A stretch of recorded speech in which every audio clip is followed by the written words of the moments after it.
오늘 봉독한 말씀 중심에서 기다림과 자가발전 이런 제목으로 하나님 말씀 전합니다. 지난 15장에서 우리는 아브라함이 하나님 앞에서 언약식을 가졌고 하나님의 놀라우신 환상과 약속의 말씀을 받은 것을 보았습니다. 그리고 아브라함이 이제 그 하나님의 계획을 알게 됐고 하나님의 그 구원의 역사에 자기가 편승하는 것을 알게 된 것입니다. 그래서 후손들이 400년 뒤에 많은 재물을 이끌고 에집트에서 나오게 된다는 것까지도 하나님께서 말씀을 하셨습니다. 성경은 한 사람의 생애를 세세하게 쓰지는 않습니다. 아담은 930년을 살았다 그랬는데 그저 선악과 따먹고 동산 밖으로 쫓겨나고 애 좀 낳다가 죽었더라. 930년을 그렇게 그냥 간단히 쓰는 거예요. 성경은 쓰려고 하는 목적이 다른 데 있기 때문에 그렇습니다. 아브라함의 생애를 누가 또 쫄쫄 따라다니면서 오늘은 네 끼를 먹었더라 이런 것까지 그렇게 세세하게 쓰지 않는 거죠. 성경은 복음만 말하는 겁니다. 그래서 이제 그 환상을 본 얘기가 그 언약을 체결한 얘기가 하나님의 어마어마한 구원 계획을 들은 얘기가 분명히 아브라함에게 있었습니다. 그날 사라도 좀 따라갔다 왔으면 참 좋았을 텐데 사라는 없었던 것 같아요. 많은 재물까지 가지고 가서 그 언약식을 하고 이제 하나님 앞에서 분명한 확신을 갖고 왔는데 이게 또 시간이 흐르는 거예요. 제가 어렸을 적에는 기도원을 참 많이 갔던 기억이 나는데 많은 교인들이 그때는 이제 그렇게 일이 바쁘지 않고 농한기가 되면은 겨울에는 기도원에는 많이 갔어요. 그럼 이제 일주일 내내 은혜 받고 오지 않습니까? 그럼 이제 제가 알지요. 동네 아주머니들은 뭐 저 집은 남편이 안 믿고 저 집은 또 시어머니가 누워 계시고 저 집은 뭐 애가 또 어떻고 막 집안 사정들을 되게 다 교인들끼리 아는데 막 일주일 내내 가서 기도할 때 보면은 몸부림을 치고 기도를 하잖아요. 뒹굴면서 기도하고 통곡하며 기도하고 이렇게 하는 걸 보면서 같이 그냥 기도하고 그리고 또 말씀 받고 은혜 받고 마음이 그냥 천국이 되는 거예요. 산 위에 올라가 있는 동안은 세상이 그냥 다 없어져 버리는 거예요. 근데 이제 토요일날 하산하려고 그러면 집에는 여전히 예수 안 믿고 맨날 술 먹고 들어와서 두드러 패는 남편이 있고 말썽 부리는 자식이 있고 쪼들리는 경제 형편이 있고 병들어서 누워 계시는 시부모님 계시고 막 이런 그 세상에 그 밀려오는 무거운 짐들 있지 않습니까? 산 위에서 아무리 은혜 많이 받고 내려가도 집에 가보면 하나도 안 바뀌어져 갖고 있는 거예요. 시아버지가 일어나 있는 것도 아니고 남편이 그냥 개가천선해가지고 그냥 완전히 양같이 온순해져 있는 것도 아니고 자식이 회개하고 공부를 한다고 책상머리에 앉아있는 것도 아니고 그런 거예요 지금. 아브라함은 분명히 환상도 받고 언약의 말씀을 들었고 엄청난 하나님의 계획을 다 들었음에도 불구하고 그렇게 되면 이제 그 다음 얘기가 어떻게 돼야 되는 겁니까? 아브라함의 아내 사레가 잉태되었고 일이 나와야 되는데 오늘 16장 1절에 딱 기록하는 첫 장이 첫 글자가 뭡니까? 사레는 생산치 못하였고 이게 나오는 거예요. 얼마나 답답한 얘기가 또 현실에서 부딪히고 있는 거예요. 이 신앙생활이라는 것이 자칫 잘못하면 이 환상과 계시와 하나님의 말씀의 언약과 이런 것과 그 다음에 우리 삶에 부딪히는 현실의 이 사이에서 이 괴리를 만날 때마다 사람들이 갈등하는 거예요. 이거 어떻게 해야 되느냐. 저 산 위에서 지난 한 주간 동안 부흥 강사님이 오셔서 하시는 말씀 듣고 은혜 많이 받았는데 내려오자마자 그날 저녁에 난리가 난 거예요. 그게 현실이다라는 거예요. 그래 얼마쯤 또 기다리고 기다리는데 아내의 몸에는 아무런 변화가 없는 거예요. 그리고 오늘 본문에 보면은 마침내 사라가 입을 엽니다. 생산치 못하였고 잠시 애굽에 내려갔다 올라오던 때에 그 바로 왕이 많은 노비들을 주었는데 그때 따라 붙었는지 모르겠어요. 이 하갈이라는 여인이 아브라함의 아내 사레에 그저 시중을 드는 몸종이란 말이죠. 그런데 하갈이 하는 말을 우리가 오늘 2절에서 보면은 하갈이 뭐라 그럽니까? 사레가 아브라함에게 하는 말을 보면은 사레가 아브라함에게 이르되 여호와께서 나의 생산을 허락지 아니하셨으니 여보, 내가 이번에 가서 큰 계시를 받았다고. 환상 가운데 하나님이 나타나셔서 나에게 말씀하시는 걸 내가 똑똑히 들었다고. 그러던 때가 엊그제 같은데 세월이 또 지나니까 이 사례의 마음속에 당신이 뭐 헛개비를 보았나?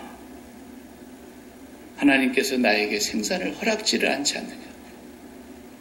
이렇게 사례가 말하는 걸 보면은 이 신앙생활의 이 괴리가 얼마나 힘들다는 것을 우리에게 지금 자화상으로 보여주고 있는 거예요.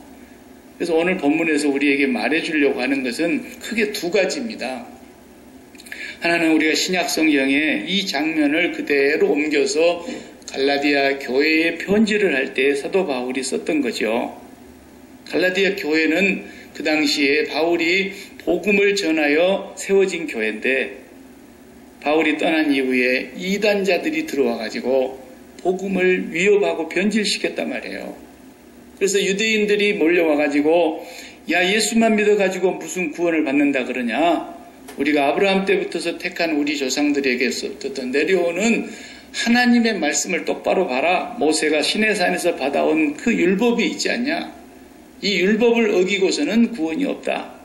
계속 율법을 지켜야 된다는 것을 끝없이 강조하고 있는 유대인 중에 크리스찬들이 있었다는 거예요. 그 사람들이 교회를 완전히 흔들어 놨어요. 그래서 사도 바울이 편지를 쓰면서 너무 다급하니까 좀 심한 표현을 했던 것이 갈라디아서 1장이에요. 그 보면은 우리가 너희들에게 나아가서 복음을 전했는데 그것이 사람에게서 나온 복음이더냐? 사람으로 말미암은 것이냐? 내가 공부해 갖고 한 얘기냐? 아니다. 모태로부터서 택정하신 하나님께서 나를 불러서 내가 조상적부터 섬겨오던 그 유전과 전통과 율법을 따르던 사람이었는데 하나님께서 나에게 그것이 잘못된 것인 걸 가르쳐 주셨고 내가 예수 그리스도를 통해서 구원을 받는다고 하는 이 사실을 바르게 알고 너희들에게 전했는데 우리나 하늘로부터 온 다른 천사라도 우리가 너희에게 전한 복음 외에 다른 복음을 전한 사람이 있다면 그 사람은 저주를 받기를 바란다. 아주 무서운 말을 갈라디아서에서 막 1장에서 강조하는 거예요. 다른 복음은 없나니 절대로 없다라는 거예요. 믿음만으로 구원받는다는 것을 힘주어 그가 다시 한번 갈라디아 교인들에게 보내면서 갈라디아 교인들아 참으로 어리석구나. 너희가 성령으로 시작했다가 이제는 육체로 마치려고 그러는구나. 이러면서 애타는 마음으로 갈라디아서를 썼거든요. 그 중에 이제 4장까지 가서는 이 아브라함과 사레 사이에 그리고 그 여종 하갈과 이스마엘의 탄생에 대한 얘기를 가지고 가서 믿음으로 구원을 받는 것이냐 인간의 행위로 구원을 받는 율법으로 구원을 받는 것이냐 하는 것을 증명해내는 거예요. 이 본문은 1차적으로 그 의미가 가장 중요한 본문이에요. 그래서 하나님의 구원의 길은 하나님의 구원 계획은 하나님께로부터서만 나오는 것이지 사람의 도움이나 사람의 방법이나 사람의 행위나 인간의 마음속에서 나오는 선이나 착함이나 이런 걸로 하나님을 기쁘시게 할 수 없다는 것을 철두철미하게 확인시켜주는 내용입니다. 그래서 이 말은 비유니 그리고 갈라디아서 얘기하고 있어요. 이걸 비유로 들어서 설명을 하기를 아브라함과 사라 사이에서 나타난 이삭과 하갈 사이에서 나타난 이스마엘의 탄생을 보라는 거예요. 하갈은 정상적인 부부로 말미암아 사람으로 말미암아 태어난 자식이다. 그리고 그것은 네가 만들어낸 계획과 네 방법으로 네 생각으로 네 기발한 아이디어로 만들어낸 거라는 거예요. 그러나 아브라함과 사라는 그들이 알고 인정했다시피 아브라함도 더 이상은 나이가 지나여 자식을 낳을 수 없는 나이가 됐고 사라도 경수가 끊어진 지 오래되어서 생식을 할 수 있는 전혀 나이가 아니 되었을 때, 인간의 힘이 전혀 거기에 들어가지 않았고 인간의 능력이나 방법이나 인간의 수단이 전혀 거기에 섞어지지 않는 온전한 하나님의 능력과 하나님의 기적과 하나님의 방법으로 약속한 그대로 하나님께서 구원자를 보내어 주신 것이다라는 거예요. 그래서 불가능한 곳에서 사라의 태가 죽은 것을 알고도 하나님의 구원 계획은 그 죽은 자리에서 살아났던 것이다. 그래서 이 구원이라는 것은 사람이 만들어내는 어떤 방법으로 사람의 노력이나 선행이나 사람의 의를 가지고서 하나님의 구원은 있을 수가 없다는 거예요. 이것이 기독교 아닙니까? 나머지는 모든 종교가 다 사람이 만든 겁니다. 그리고 사람이 가는 길을 찾아가는 것이고 사람이 그 길을 개발하는 것이고 사람이 그 길을 만들어낸 거예요. 그래서 존대감은 존대간다. 그것이 모든 종교의 공통된 교리입니다. 기독교 하나만을 제외하고 다 우리가 좋은 일 할 수 있다는 것입니다. 우리 속에 의가 있다는 것입니다. 우리 속에 선이 있다는 것입니다. 우리가 착함이 있다는 것입니다. 우리가 얼마든지 선하게 살고 의롭게 살아서 그것이 바로 선악과를 따먹은 인간의 죄악의 산물인 거예요. 그래서 그들 스스로 선악을 판단하고 그들 스스로 좋고 나쁨을 구별하고 그들이 선한 길로 살아가다가 결국은 완전한 선에 이르러서 구원에 이를 거라고 하는 이 모든 세상의 종교가 다 하갈로 말미암아 나온 이스마엘의 후예들이라는 거예요.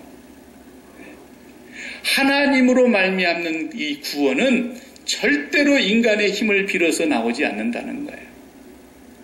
아브라함과 사라 사이에서 99세에 그들이 더 이상은 자식을 낳을 수 없는 나이에 불가능한 시점에 하나님의 약속으로 말미암아 은혜로 받은 자식이 돼요. 이것이 바로 우리가 하나님의 그리스도 안에 있는 약속으로 말미암아 믿음을 통해서 은혜로 구원받는다는 것을 이 사건을 통해서 우리에게 보여주고 있는 가장 정확한 그림이에요. 거기를 먼저 이제 사도 바울이 이걸 복음적으로 교리를 설명하고 있는 편지 내용 속에 이 창세기 16장 얘기를 쓰고 있는 겁니다. 이것은 창세기에서부터 계시록에 이르기까지 일관되게 하나님은 절대로 우리 인간의 손을 빌어서 하나님의 뜻을 완성시키지 않는다는 거예요. 더 정확하게 말하면 인간에게는 어느 누구에게도 의인도 없을 뿐더러 인간에게는 의의가 없다라는 거예요. 하나님을 기쁘시게 할 수 있는 것이 하나도 없다는 것을 아는 사람이 기독교를 아는 거고 하나님을 아는 거예요. 인간 안에는 절대로 하나님을 기쁘시게 할 수 있는 게 없어요. 그래서 히브리서 11장 6절에 믿음장에 믿음이 없이는 하나님을 기쁘시게 할 수 없다는 거예요. 그 믿음이 뭘 말하는 거냐? 하나님, 나는 죄인입니다. 내 안에는 손끝만도 의의가 없습니다. 착함이 없습니다. 선함이 없습니다. 나는 죄인입니다. 죽어 마땅한 자입니다. 그런데 하나님의 오직 은혜로 말미암아 내가 이 구원을 선물로 받습니다. 참 염치 없는 구원이에요. 너무너무 감사한 구원이에요. 아, 그것이었군요. 그걸 알게 하려고 이 세상을 창조하셨고 그 많은 말씀을 주셨고 그 많은 선지자들을 보내셨고 마침내 그의 말씀이신 하나님 독생자 예수 그리스도를까지 보내셔가지고 아, 그것이었군요. 내 안에 의의가 없는 것이었군요. 하나님이 그런데 거저주셨습니다. 감사합니다. 하나님의 그 은혜의 영광을 찬미하게 하려고 창세전에 그리스도 안에서 우리를 택하신 거거든요. 그걸 아는 자가 예수 믿는 거예요. 만약에 자기 안에 조금이라도 하나님을 기쁘시게 할 수 있는 것이 있다고 생각이 드는 사람은 이거 교만한 사람이에요. 아직 하나님을 잘 모르는 사람이에요. 사도 바울이 본래 처음에 예수 믿기 전에 그런 사람이었더랬어요. 나는 율법으로 흠이 없는 자다. 나는 그 사람 보면 무서워요. 사도 바울이 그렇게 무서운 사람. 율법을 한 번도 어긴 적이 없다는 거야. 그렇게 철두철미하게 율법대로 살았고, 그래서 저런 것들은 다 죽여버려야 된다고, 그래서 예수를 믿는 사람을 핍박하고 교회를 핍박했던 사람이에요. 근데 예수님이 그에게 나타나신 후에 그 고백을 보세요. 나는 죄인 중에 개수요, 만삭되지 못하여 난 팔푼이 같은 사람이요, 포행자요, 핍박자요, 나는 죄인 중에도 최고의 왕초 죄인이요, 오라 이 공고한 몸에서 나를 누가 건져낼 수 있겠나. 그러면서 자기의 의의를 철저하게 부정하고 오직 의인은 믿음으로 말미암아 살리라, 그걸 얘기했던 거예요. 베드로도 참 괜찮은 사람인 줄로 자기가 착각을 한 때가 있었던 거예요. 그래도 야, 오늘 밤 너희들이 다 나를 부인할 텐데 막 이렇게 발을 씻어주시면서 성찬 예전을 하시면서 그러는데 베드로가 또 꼭 나섭니다. 지는 뭐 특별한 인간인 줄로 착각한 거예요. 그래가지고 주님, 그런 무슨 섭섭한 말씀을 하십니까? 다른 이들은 다 주를 부인할지라도 저는 그런 일이 없을 겁니다. 주와 함께 죽을지언정.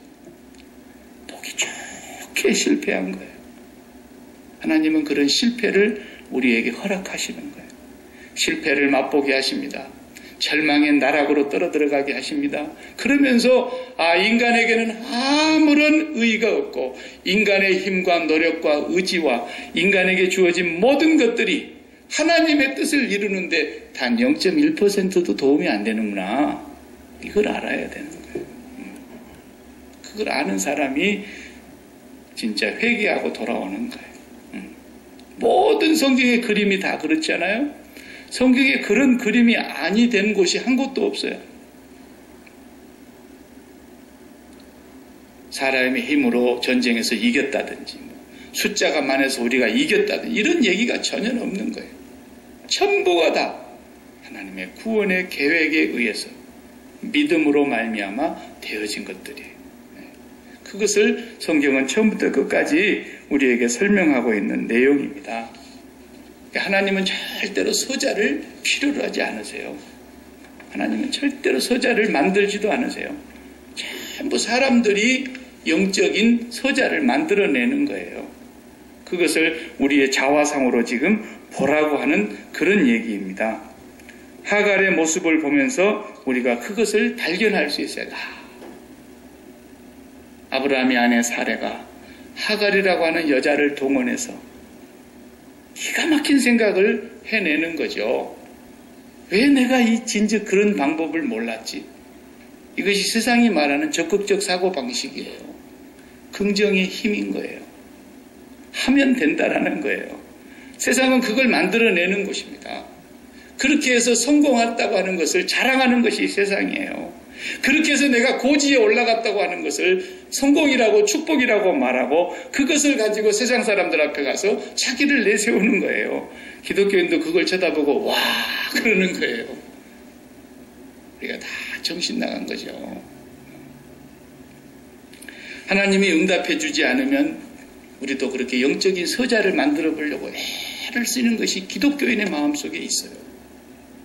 그래서 정말로 하나님 왜 이렇게 응답해 주지 않을까? 답답하다. 그러면 이제 보따리를 싸들고 여보 내가 일주일만 좀 갔다 오겠다. 그래 이제 기도원을 가는 거예요.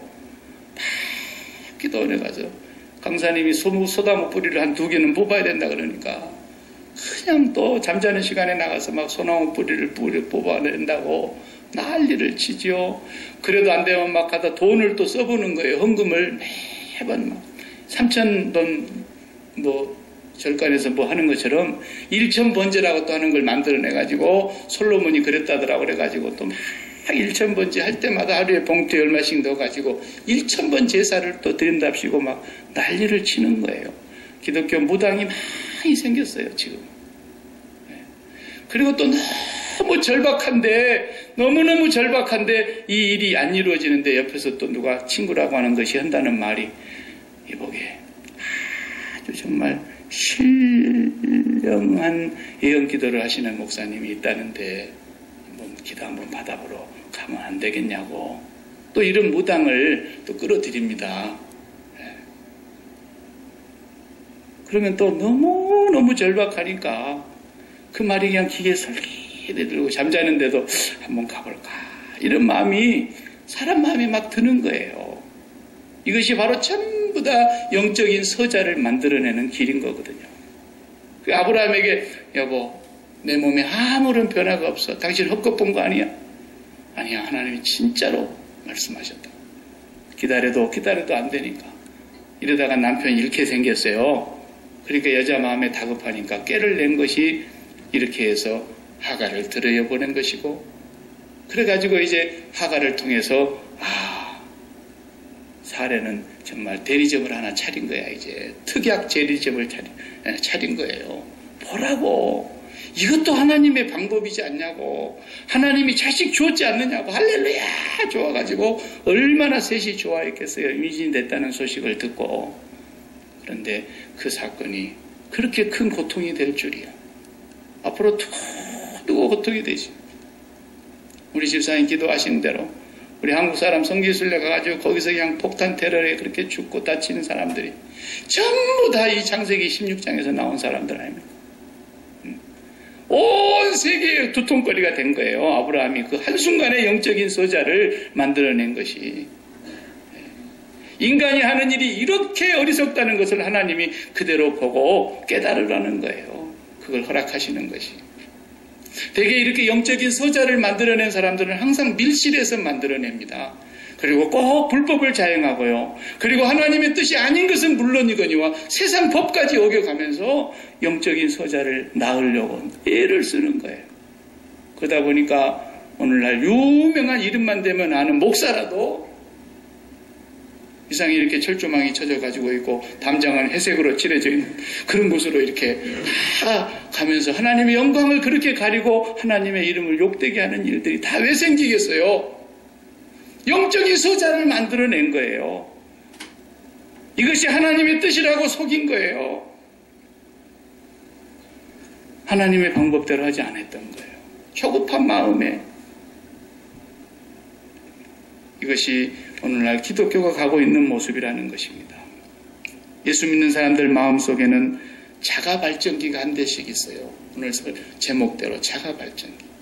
그래서 빛이 조금 어둡고 좀 침침한 것 같고 우리 영혼이 조금 공허하고 그렇게 되면은 꼭 하늘의 전력회사 영원히 고갈되지 않냐는 하늘의 전력회사를 운영하고 계시는 하나님의 그 전력회사를 기다리지를 못하고 우리 집 자가발전기를 돌리는 거예요. 그래가지고 계속해서 자기 속에서 자기의 생각과 방법을 동원하고 이게 긍정적인 사고방식이라고 하는 아주 듣기 좋은 말이거든요. 이게 아주 자기를 긍정하는 그 긍정의 힘에서 나오는 성공의 법칙이거든요. 이런 것을 가지고 하갈이 잉태했다는 소식에 기뻐하는 거죠. 잠시 있는 그 기쁨, 잠시 있는 그 행복, 그것을 맛보기 위해서 우리가 얼마나 영적인 서자들을 많이 만들어내지만 그것이 온 집안의 고통이 되고 옆구리에 가시가 되고 올무가 되고 세계의 두통거리가 되는 것까지 보십시오. 오늘 또 우리가 그런 삶을 살지 말아야 된다는 이 자화상을 16장에서 보여주고 있는 것입니다. 믿음은 뭐냐?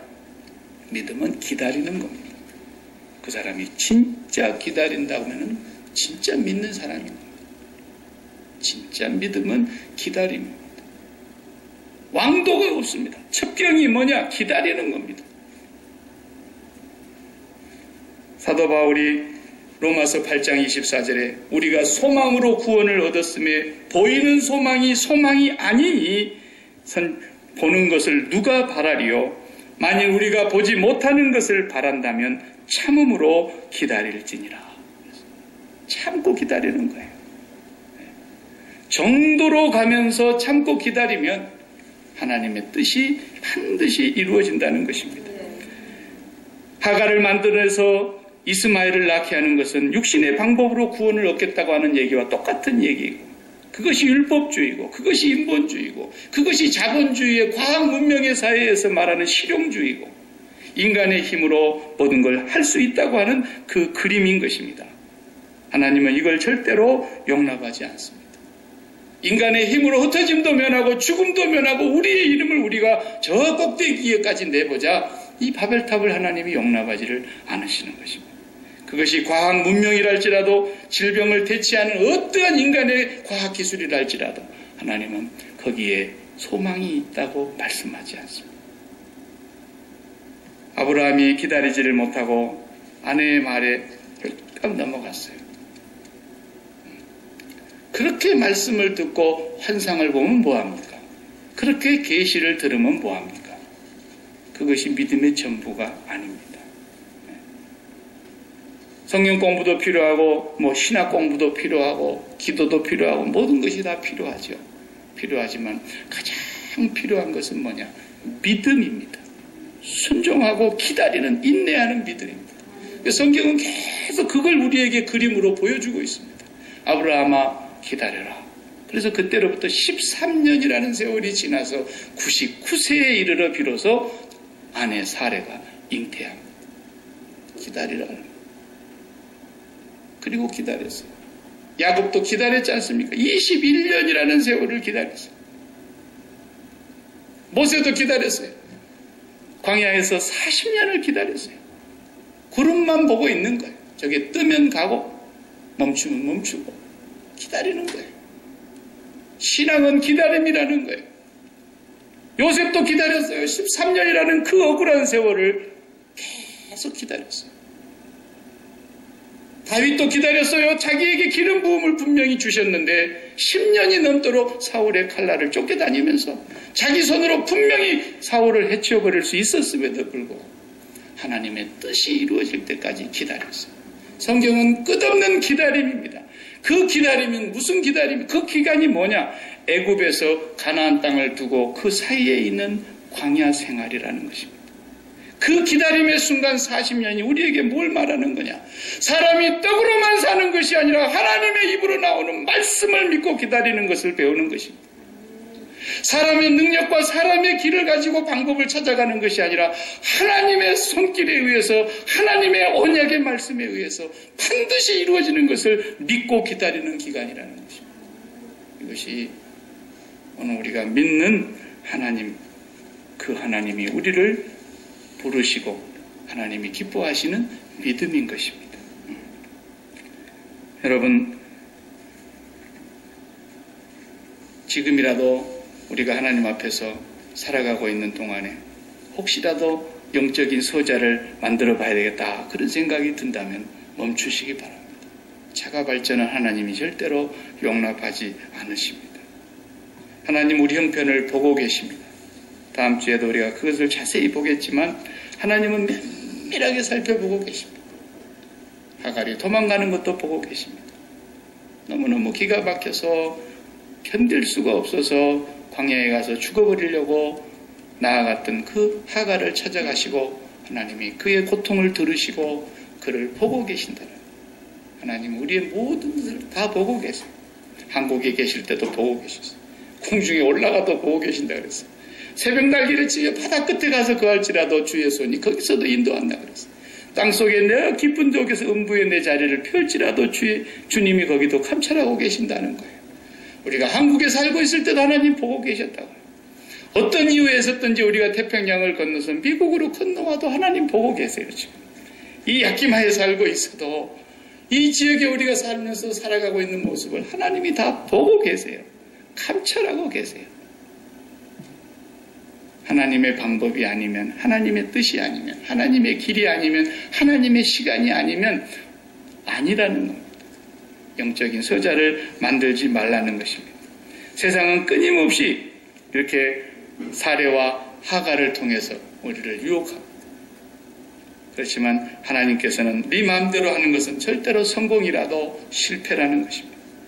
이 자화상을 우리에게 보여주시면서 오늘도 우리가 기다리는 사람이냐 아니면 자가 발전기를 가동하는 사람인가 우리 자신을 깊이 들여다봐야 합니다. 저도 자가 발전을 해본 적이 참 많았습니다. 네. 재미있는 것 같습니다. 그래도 번번이 실패했습니다.